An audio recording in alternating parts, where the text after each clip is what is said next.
Going everybody, I thought I would do a quick tutorial after talking to some of you guys. I'm not going to make it very lengthy or go into too much depth and detail, but basically my process is when I'm tracking, I will do a rhythm guitar, hard left, hard right, pretty standard. Then if I got any harmonies that go along with the rhythm part, then I will add those and usually pan those either 50 to 25. And solos, I will, if it's a single solo, just with no added harmonies or anything, I'll either center it. Sometimes I'll make it a little to the left or a little to the right, just a little bit off center. And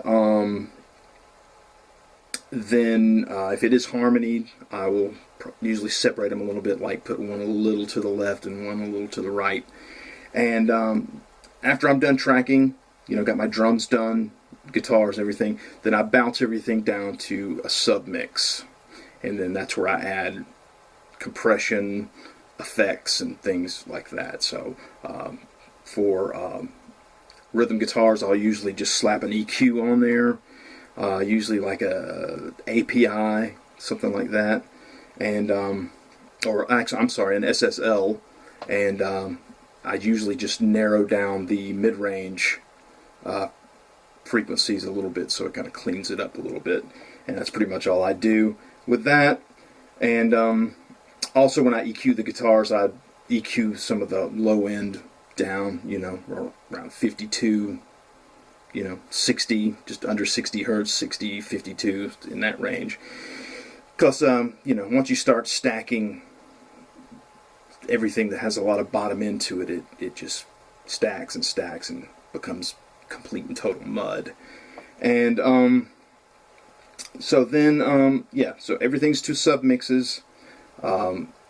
And that way you only have like a certain, you get your drums all on one channel, your rhythm guitars on one channel, your vocals on one channel, maybe lead vocals on one, and harmonies or extra vocals on another bus channel. And then like I said, bass, I will usually do two. I'll play a single bass pass, but I put it on two channels, and I have one tone that's kind of deep and kind of scooped, and I will do another one that's kind of bright and high, and then I will kind of mix them together, so you get the, because especially if you want to kind of add a little bit of dirt to it, dirt on the low end kind of sounds like crap, so I prefer to put a little bit of dirt on the high end, and it kind of cuts it through the mix a little bit, and it keeps that bottom end nice and clean. And that's it. And then I will for a little extra glue together, I will put a compressor on my bus, my output bus, and I usually do like an SSL, and I usually do a 4-to-1 with auto, and I usually keep it up around the 4 range, maybe kind of let it bounce between 4 and 8. Never really get it more than halfway to 8. That's generally where I keep it. And so anyway, isolated rhythm, and sorry for the crappy cell phone audio, but rhythm guitars.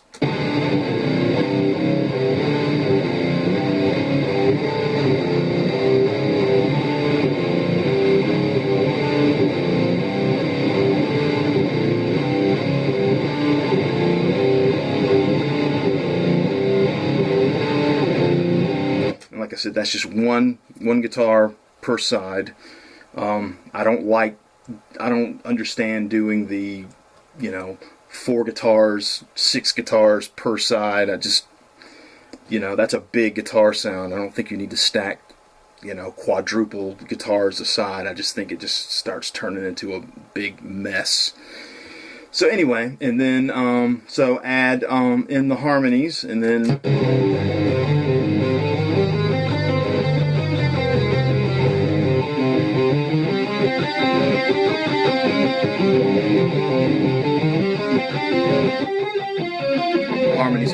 of a panned effect on them.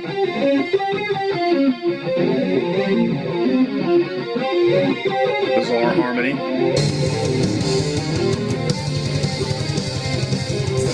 And then let's see, bass guitar. Kind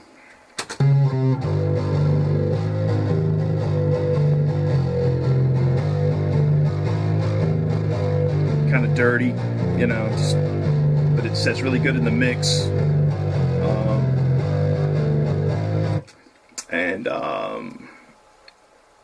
vocals, let's see, get the bass in.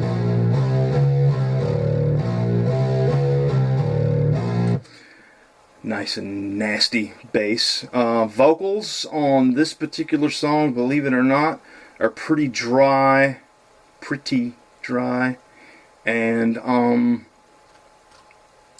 there are no vocal effects on this, contrary to what it sounds like. It's one single vocal line. Natural, stirred and stages,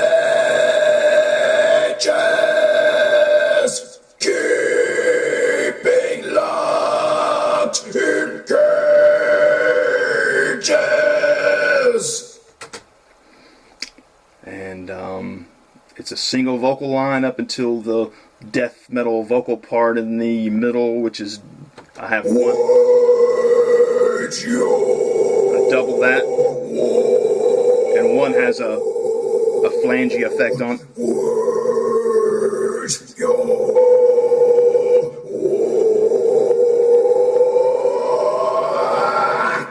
And that's it. No effects, no delay, no nothing. And that's unusual for me. Usually I like to coat my vocals pretty much because I'm not a big fan of my vocal. Guitar solo.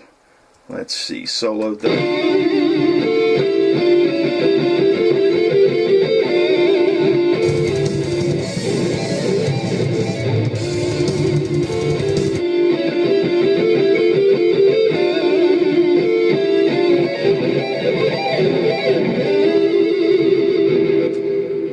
That's got a little bit of effect on it. It's got some verb and a little bit of delay.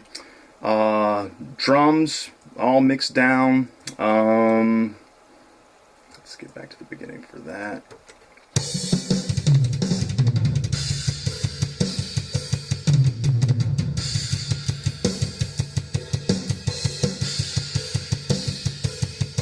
Like I said, once I get my drums leveled and everything the way that I want them, I submix them down. Don't really do a whole lot to them. There's nothing really to be done. They're already pretty much, you know, I might change, go back and change like a kick drum sound or a snare sound or something like that a little bit, or adjust the hats and cymbals. I usually mix the drums like if I'm sitting behind the kit, so the hats panned a little bit to the left, snares a little bit off-center, barely off-center.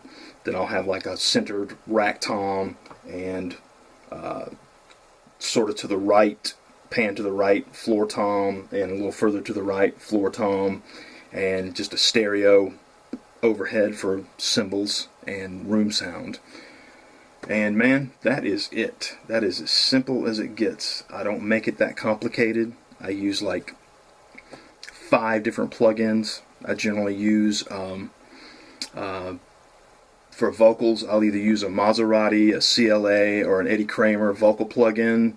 Compressors, I'll use the CLA, usually the CLA2, and the Puig 600, I think. And EQs, I either use the SSL EQ, and I use the API EQs. And for the master bus, like I said, I'll put a little SSL mixed bus compression on it. And for bass, I use the CLA2 again, and I will use a CLA bass plugin. Usually I'll use like I said, one that's a high-end, kind of distorted, and then one that's kind of a scooped sound. And then on the mix bus, I will put CLA2 compression and max bass with the low and high pass, give it that curve. And I mean, yeah, it just, I don't do a whole lot to it. Just try to get it right from the beginning, and that way you ain't really got to fix it in post. So anyway, this has gone a little bit further than I wanted it to, but hope this helped you guys, or answered any questions, or helps you with your mixes, or maybe it'll teach you something you don't want to do if you hate the way my mixes sound. So anyway, you guys take care.